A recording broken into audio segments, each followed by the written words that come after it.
Okay, so we've just arrived at the Australian Radio Network and she's hell nervous. Are you nervous?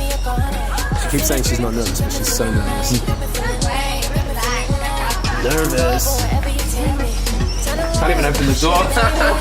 Oh no, we're not off to a good start.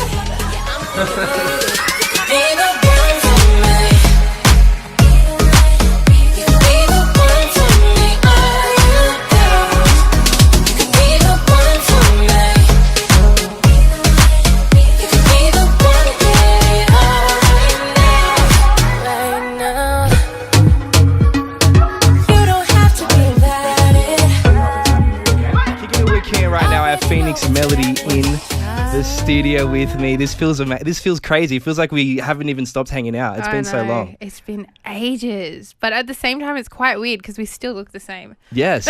Yes. It's like we just look a tiny bit older. I think the only difference is I got glasses. I think that's it. I need glasses. This is so funny. I'm in denial at the moment. Like, I genuinely need glasses. Like, this screen, blur. Can't see shit. Nothing. It doesn't matter because I'm not pressing any buttons. That's right. I was going to ask you, what nasho are you? Because I never got to find out what nationality are you. So my dad is Australian and my mum's Filipino-Spanish. Filipino-Spanish. So what do you think you're more like? Are you more leaning towards the Aussie side or to more, the Philo side, Spanish side? I don't know because I did a lot of karaoke for my mum when I was, Oh, yeah, and Philos love their karaoke. But no, I don't know. I'd say I'm Australian, but I kind of feel like a little bit of a universal child. Like, I've traveled a lot, so I don't really identify myself as like one particular place. Like, because I can't say that I'm more Australian than I am Filipino because my mum's Filipino. Yeah. But I do look probably more like from the Spanish side because I don't look Philo.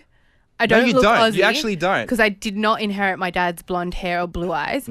But, I've got the nice tan skin. My brother and I, we look more Spanish. And then my eldest brother looks straight bogan. Aussie. Really? Yeah. Crazy. Really? So is he like the adopted one or? Well, I used to say that. I used to always be like, he's adopted.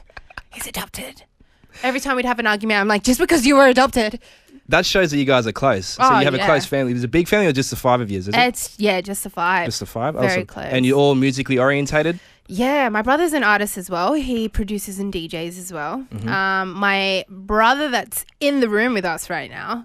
Shout out to Nate. He works as my manager, but previously he was actually the only one in the family who went to the Australian Youth Choir and actually persisted and pursued music as like a singer. Wow. When he was younger.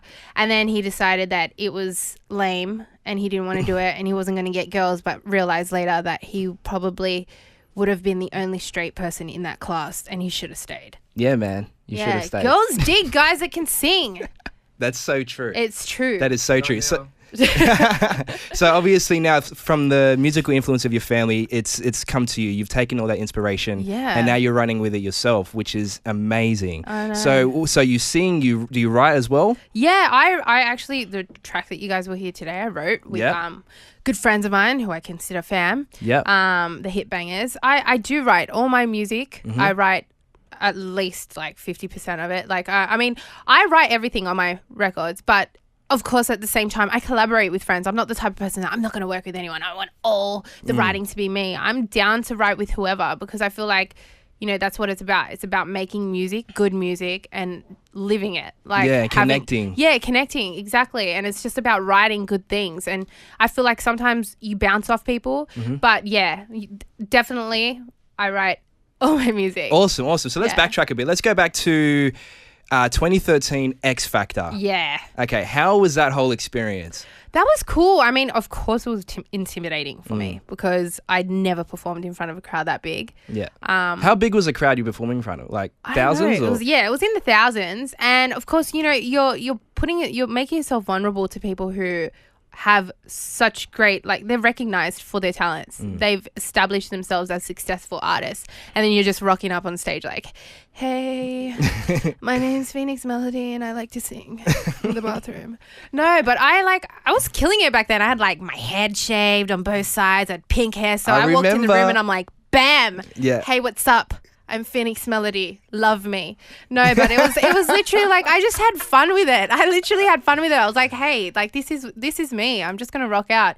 And, you know, I was blessed enough to get yeses from all the judges, and it was pretty overwhelming. I cried from happiness. I was like, is this legit? Is this happening? So it was fun for me. Like it was nice to finally be recognized for my talents and not for just like, oh, she's in music. Yeah, but, she's that girl that does music. Yeah. It was cool to finally just have recognition as, hey, you got a great voice. That's amazing. What I mean? So and cool. since X Factor up until now, so it's been what, 3 or 4 years now. Yeah. How has that journey been, going from one of the biggest platforms in the country to now settling in as an artist to now getting focused on your craft and working at it? You know what? I can say that I have been blessed to have met the most incredible team who, it's crazy because we're all over the globe. Like, most of my team is in LA, Chicago, Houston, Texas, and Detroit. So it's like all over the place. And then we have London as well. So it's like, I've been blessed. Obviously, I said that I have my brother here with me. So he's been there since the beginning. And it's good to have that because it's someone you can trust 100%. Like, you know, he's got your back no matter what. Exactly. And he knows me for the worst. Yeah, that's right. True. Poor thing. But like, I feel like over the years I've definitely matured as a person, and that's been that's allowed me to grow as an artist, because I feel like you always have to turn to certain things that happen in your life in order to mature as an artist. You know what I mean? And find that sound and find who you are. And I think the most important thing is having a team that really sees your vision, and I've found that. So I'm like super happy, and I've been able to travel. I've traveled like overseas with like my brother always with me. Do you know what I mean? It's cool. It's like I have someone who I love dearly, who I was forced to love because our parents had us. So, but at the same time, it's like, you know, you're traveling around the world and it's just, you're doing what you love, and it's kind of like, whoa, hold on, this is real. You know what I mean? It's amazing. Now I'm here and I'm on the radio and you're with just doing an old friend, and it's like crazy. It's like, what is going on? That's when you realize, when you look back and you sit in a moment like right now and you're like, now I know why that happened. True. Do you know what I mean? True. Everything happens for a reason. I agree. Everything. I agree. Okay, so you got this vision, you're saying you got your team set up, you got the vision. What's the goal? What's the end goal to all this? I mean, just become the greatest version of myself. Wow. I mean, I can't say that, you know, I only want a Grammy, or I want to like be at the VMAs and I want to win all these like awards. Of course I want that. Of course, that's definitely under my list of to-do list. Yeah. But at the same time, it's like, what do I genuinely want from life? It's like, I want to achieve greatness within myself. And I think that's the biggest goal for me, is just to literally immerse myself in the things that I love and be the best version of myself. And I feel like that's my way of giving to the people. Do you know what I mean? And that's, if I can give myself 100%, then if I can love myself 100%, then I can show love, what love is, through my music. And then that will allow success. I feel like you've got to be authentic. Even if it's a song, like a hip like song where it's just like you're writing like a fun like top 10 song or whatever, you're trying to get that top 10 and all that stuff, you want to write a hit, but it's like, unless it's authentic to you and you're genuinely enjoying yourself whilst writing it, what's the point? 100%. You know what I mean? Agreed. Just be like awesome, but by being yourself. So the thing is, it's more than music it. to you then. It's more about like, it's just more about experiencing, witnessing, being alive and having appreciation for like everything. Do you know what I mean? Because I feel like sometimes like you take things for granted, but then like I said, you look back at certain things and you're like, man, you know what? I thought that was crazy, but this is crazy because I'm in a situation that's like crazy. Awesome. You know what I mean? It's crazy. So everything's just crazy. I'm going crazy. No, it's cool. Like, I don't know. My end goal is like, I want a Grammy. I want to have like all these awards, and I want my name to be listed as like #1 writer and artist and all this stuff. But no, I really want to be able to say, hey guys, I feel like I'm like, and I feel like you can never ever like finish those type of things. Like you can never, what's the end goal? It's like, what's the end goal? Once I get to my goal, I'm going to keep finding You're going to have another things. goal. That's you know what I right, mean? yeah. And I feel like music is my platform to get into all those things that I really want to do, which is like, you know, obviously everyone wants to travel. Like that's always been a goal for me. I'm like, I want to travel the world And it's crazy because with music, I'm doing it. Yeah. And it's like two things that I've always loved to do. And it's like... And that's what I wanted to touch what I on. mean? So you've been traveling a lot in the last year, sort of working with people in the US. Like you said, you got a team over in Europe as well. Yeah, I went to London. I went to London. Yeah. I had a phone case of like the British flag for so many years. And you know my background on my little Apple computer at school that they gave us for free because like Australian government's awesome. No. I don't know about that. Well, I don't know if I'd 100% agree on that. No, that was, I was saying like when it came to obviously I was like in To year get a free 9 and I got a free laptop and I was like, oh my God, this thing's worth more than my whole life. No, I had like a red, you know, like the red telephone boxes that they have as like my background with some pretty girl, model girl. And like, it's funny because I got over it. I was like, I don't really want to go to London anymore. Like, I want to go to LA. I want to go to New York, all this stuff. But then when I went to London, I was like, shit, this place is awesome. I was like, I could move here because it's so much like Sydney. Everything's so compact like Sydney, but it's really cold. Really cold. I love winter fashion. Like of course. I love winter fashion boots, as well. Mad coat. Yep. Cute little fur beanie. Yep. Fake fur, of course. Yep. Man, why not? 100%. Why not? London, holla at your girl. So you're going to go back there soon or? Yes. Okay, cool. So you're going overseas, you're writing music with these people. You have an EP in the works or it's completed. What's the go with the EP? I don't want to spoil too much, but you know, it's on its way. And I definitely think that people will be excited like when they hear it, like as excited as I've been to share it because you guys will get to know me through my journey and everything that I've been through the past 4 years. Yep. It's on that EP. Yeah. And if it isn't on that EP, it's about to be. So it's genuinely just like a report of my diary. Like if you flick through my diary and find a few pages, you'll be able to understand exactly what I've written about. And they're relatable. It's real. It's what I've gone through. So I'm sure that there's 1 or 2 people out there that'll be like, my God. Wow. I connect. And that's what I want. That's what I really want to just connect with people. Like, and you know, like it's crazy that I can say that I have fans now. You know what I mean? That actually like my music, that are like, dude, I love your music. I can't wait for the next stuff. So it's like, it's cool. I'm really excited to share it. And I think it's really humbling that people do actually enjoy my music because for a long time I was scared to like show people. I was like, oh, I don't want to show my writing. I never showed my writing and you know that. I was like, nah, I'm not doing it. I can't do it. I was just so insecure. So it's like when I look at my EP, I'm just like, dude, I really let myself go. And the end product is something that I'm definitely proud of. And I can't wait to share with Australia.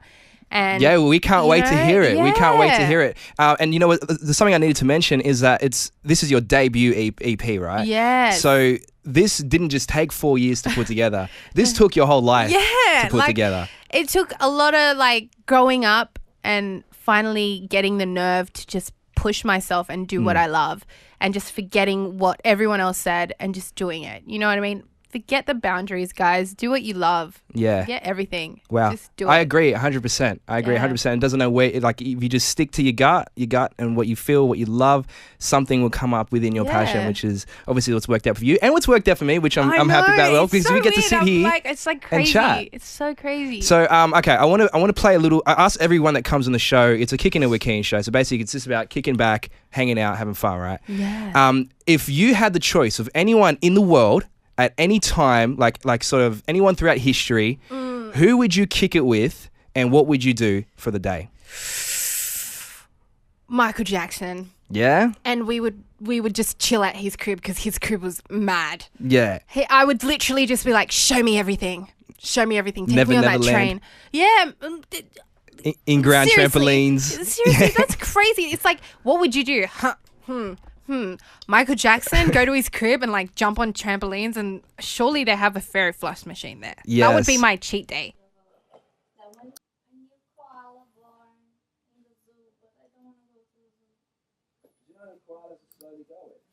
I cried over a celebrity that died, but man, I had Michael? like a mental breakdown. Like really? I was like dropped to the floor crying because I thought Nathan was telling me that, my brother, I thought he was telling me that he was coming to Australia, and I was like, he's like, turn the TV on, Michael Jackson's on the TV. And I ran out and straight drop. It was really dramatic. It was like if someone recorded that, I would have won like an award for something I would have in acting. something. Yeah, and I'm not even an actor. I suck. But like seriously. That sounds cool. I'd come along too. You'd have to invite me if that ever happened. Yeah. We'll come along. Yeah. I'll jump on trampolines. I'll eat free for Holla us. at me, Paris. Yeah. I know done. you got the keys to that place. Okay, now let's get to the song. The reason why you're here, Be the One. Tell me what it's about. What does it mean? What inspiration did you get from to put this song together? I have a question for you. Have you ever met someone and for a split second you're like, could this be the love of my life? Like, I'm really getting along with this person. Or you look at them and you're like, you're just like so beautiful. You make me feel like you could possibly be that person. Be the one? Yeah. You know what I mean? So that was really it. Like, I'm actually an awkward person. Like, I know it might not seem that way, but actually you would probably know me for being a bit awkward. But yeah, I do. yeah. I'm really awkward. So when it came to like meeting someone, I was like, or chill, and I was just able to laugh and just like not be awkward. Yeah. I was like, hold up, hey. You know what I mean? So it was like, it was literally inspired by one of those moments where, and I think that can happen with anyone. It doesn't necessarily have to be a relationship. It's like you bump into someone that you haven't seen for ages, and it's like, whoa, this is a crazy situation. Like today, it's like, whoa, okay, you know, and it's that awakening, that thought in your mind where you're like, everything shifts and it just, everything becomes fun and it doesn't matter what you're going through or whatever. So that's what I kind of wrote it about. And I was just vibing in the studio with the hit bangers and we were listening to some beats by our brothers, the Beat Freaks in London. I was like, hey, this beat is so fat. Let's write to this. And then it was like, literally, you could be the one for me. And it was like, literally, you know, like just vibing. And it was like, oh, this is going to work. And it was like, it was so much fun to write. And I feel like it comes across that way too. It's just like a good feel. Yes, you know what I I mean? completely agree. It is such a vibe. That's what I would say. It is such a vibe. Killing it. All right, well, let's hit play on the song right now. Give you a little bit more about her writing style, her music sound. Phoenix Melody, where can we find you on socials, by the way? Instagram, Facebook, and Twitter. Twitter's Phoenix Melody XO. Instagram and Facebook is Phoenix Melody. Oh, nice and simple. No one stole your name. Yeah, I haven't been able to get the person with my Twitter name to give it up. They just won't do it. And it's like... That makes you want to say swear words that I can't say. Yeah, and it's not even... No profile picture, nothing. Like, give me my Twitter. It's my name. Damn. Yeah. Damn. All right. Well, that's the dilemmas of being a music artist now and blowing up, I guess. Yeah. Okay, let's get into the song. Phoenix Melody, thank you for coming in. Thank you for having me.